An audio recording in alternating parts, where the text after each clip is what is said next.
몰라도 내가 자식의 10% 20%밖에 이해를 못한다 하더라도 어떤 조금 유심히 보면 어떤 행동을 보면 제 병원에 데려가야 되겠다라고 생각. 부모 입장에서 그런 체크 포인트 같은 게 있나요? 어떤 행동 양식의 변화라든지 뭐 이런 거에서.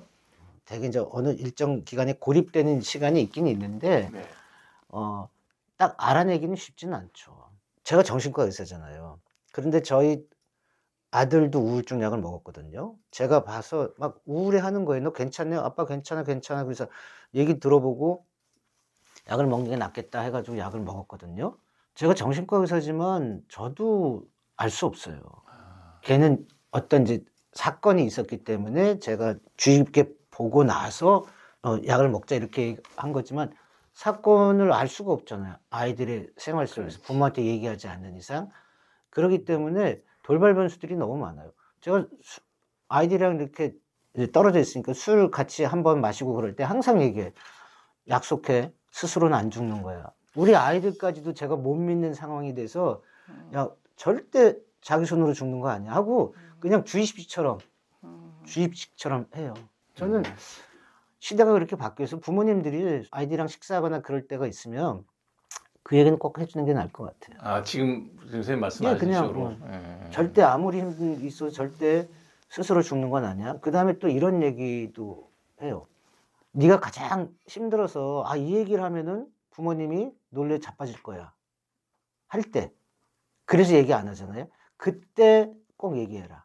딴 건 얘기 안 해도 된다. 근데 이 얘기를 하면 부모님이 놀래 자빠지고 난리가 나도 큰 난리가 난다. 그럴 때 꼭 얘기해라. 두 번째, 이 얘기를 부모님한테 하면 절대 해결이 안 될 것이다. 해봤자. 내가 해결이 못해서 부모님한테 얘기할까 해도 이거는 부모님이 절대 해결 못 해줄 거다. 할 때 꼭 얘기해라. 이 두 가지.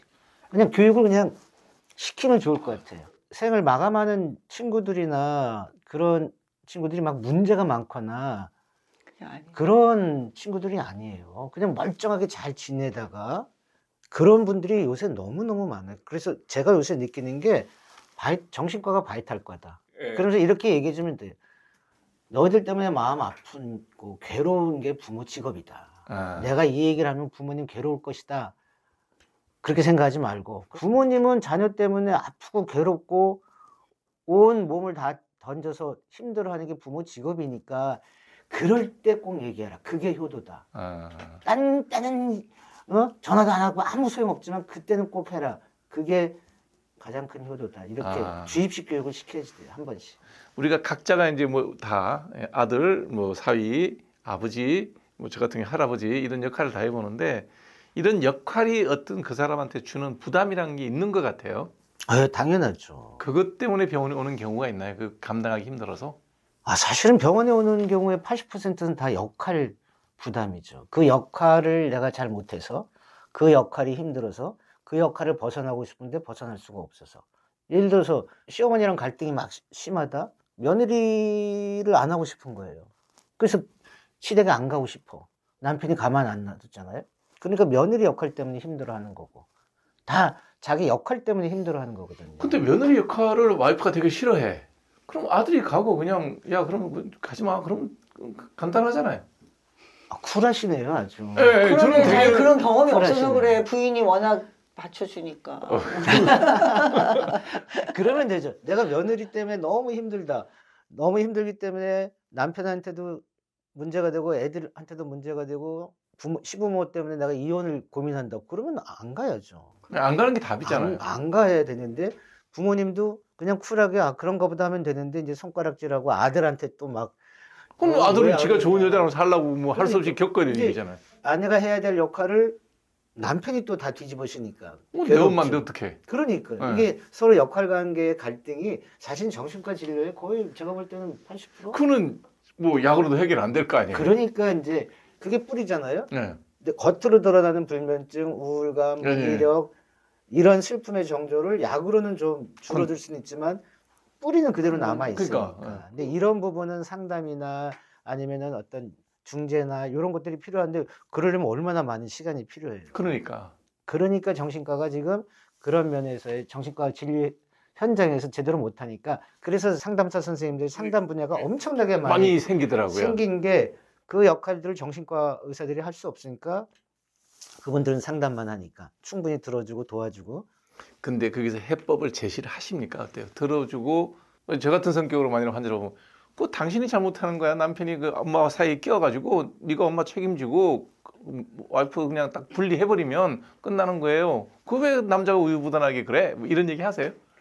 그러면 다음 날부터 안 오죠. 어떤 식으로 그 중재를 하세요? 그러니까 이제 어렵죠. 아. 그러니까 사실은 그런 경우에는 이제 가족 치료처럼 할 수뿐이 없죠. 다 와야 돼. 부모님은 못 오죠. 부모님 못 오지만 왜냐면 그 갈등이 생기면 아내랑 남편도 당연히 갈등이 생기잖아요. 네. 그럼 이제 아내 얘기 들어보고 원하는 게 뭔지 또 남편 얘기 들어보고 그러면서 이제 중재해 주는 거죠. 어떻게 보면 중재자죠. 너 답이 없는 것 근데 같은데. 답이 없기 때문에 안 만나고 사실은 제일 좋은 답은 안 만나고 남편이 확실하게 중간 역에서 통제하고 우리 와이프는 안 갑니다. 통제하고 그다음에 자기가 중재 속에서 애들 데리고 가고 네, 그러면 되잖아. 그런 경우는 많아요. 결국은 답은 상처가 깊다. 그러면 분리해 줘야죠. 그러니까요. 내가 그거는 확실하게 잘하잖아 봐. 아니 여기는 어떻게 보면은 정말 잘하는 게 뭐 우리 어머니 좋으신 분이지만 얘기를 하면 우리 엄마 진짜 문제 많아 가지 마 딱 이래 버려요. 그러면 더 이상 대화가 안 돼요. 할 말이 없어요. 그렇다고 안 갈 수 없는 거잖아요, 어머님인데. 아 진짜 그러세요? 여기는 그렇게 말해요. 그러니까 야 너도 늙고 엄마도 늙어서 누가 먼저 죽을지 몰라. 그냥 가지 마. 이래 버려요. 그러면 그거는 솔직히 문제 해결이라기보다 물론 자기 생각이 그러니까 아예 저로서는 할 말이 없는 거예요. 그러니까 아예 말을 안 하고 저는 저 할 거를 하는 거죠. 그러니까 아예 남자분들이 이렇게 하는 거는 좋은 처세 같아 어떻게 보면. 저는요. 그렇게 예. 훌륭하죠. 그렇게 못하죠. 아니, 엄마도 네. 저한테 뭐라 그래요? 네, 맞아, 엄마한테- 그런 말을 왜 없겠어요? 어. 오지 마세요. 그렇게 얘기하는 거죠. 안 보면 되지. 이 나이에 뭘 자꾸 그렇게.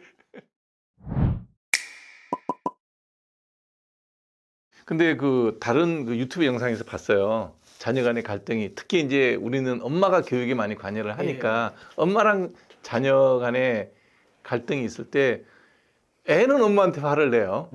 근데 엄마는 되게 화를 맞짱을 못 뜨잖아요. 근데 보면 그 선생님 그러셨던데요. 엄마도 화내야 된다고. 엄마도 화내야죠. 화 안 내고 어떻게 아이를 키워요? 화 안 내고 아이 키우세요. 저는 화는 안 내고요. 신경질을 냈어요. 더 나빠요.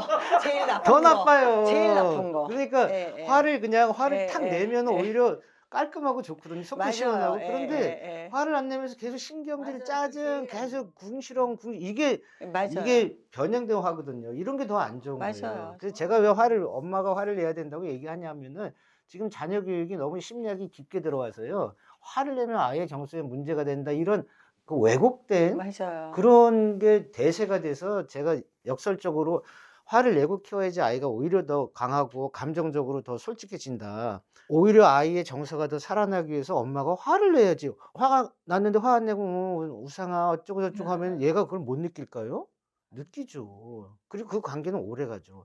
차라리 화를 낼 때는 화끈하게 화내고 그냥 자연스럽게 키웠으면 해서 하는 말이죠. 그러면 여기서 한 발짝만 선을 더 내보내서 명백하게 잘못을 했어요. 분명히 구두로 경고하고 화를 냈어요.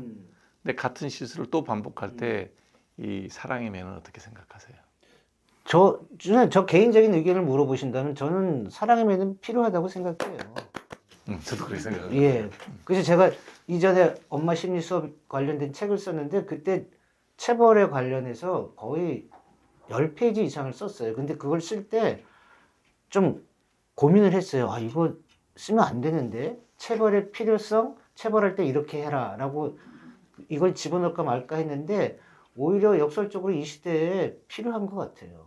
저희 진료실에서 청소년들이 많이 오는데 다 오냐 키워가지고 벌써 중학교 때부터 엄마 때리고 금쪽이 뭐 이런 방송처럼 네. 실제로 아이가 순한데 엄마를 막 때려요.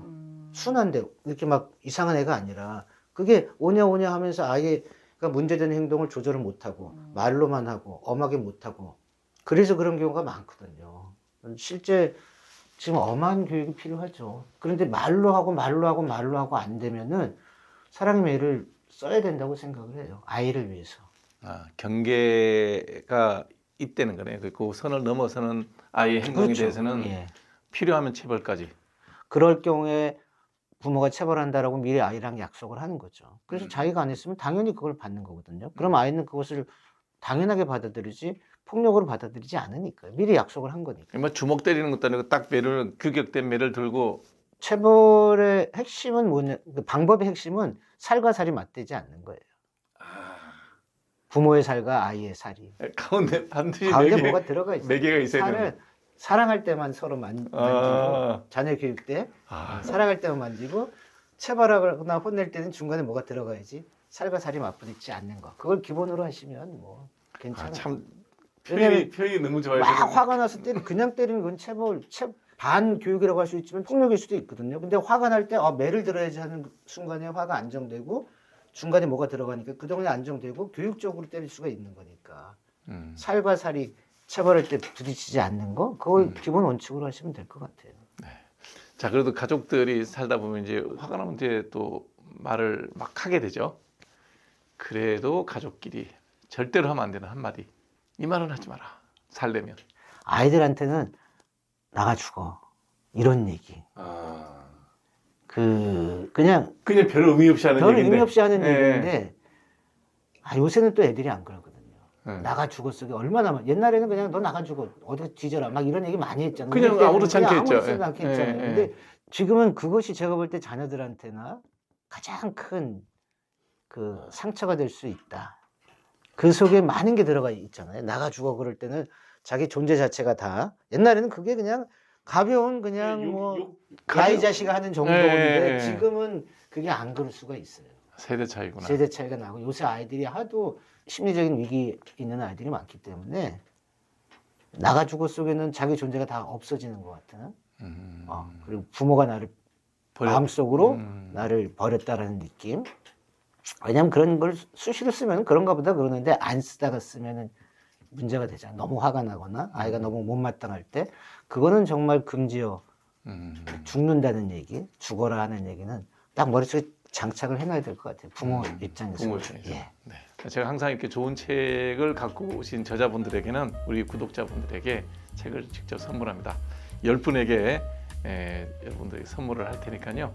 방송 보시고 예쁜 댓글 잘 남겨주시면 우리 PD가 추첨해서 여러분들에게 책을 보내드리도록 하겠습니다.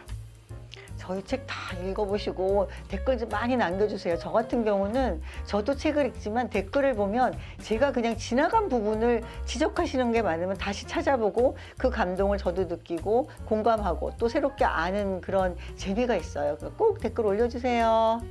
네, 우리가 가족 관계에서 다 어려운 점이 다 있겠지만 늦었다고 생각할 때가 회복할 수 있는 그런 가장 빠른 시기라고 생각합니다. 좋은 시간, 귀중한 말씀 주셔서 고맙습니다. 아유 감사합니다. 네. 감사합니다. 예.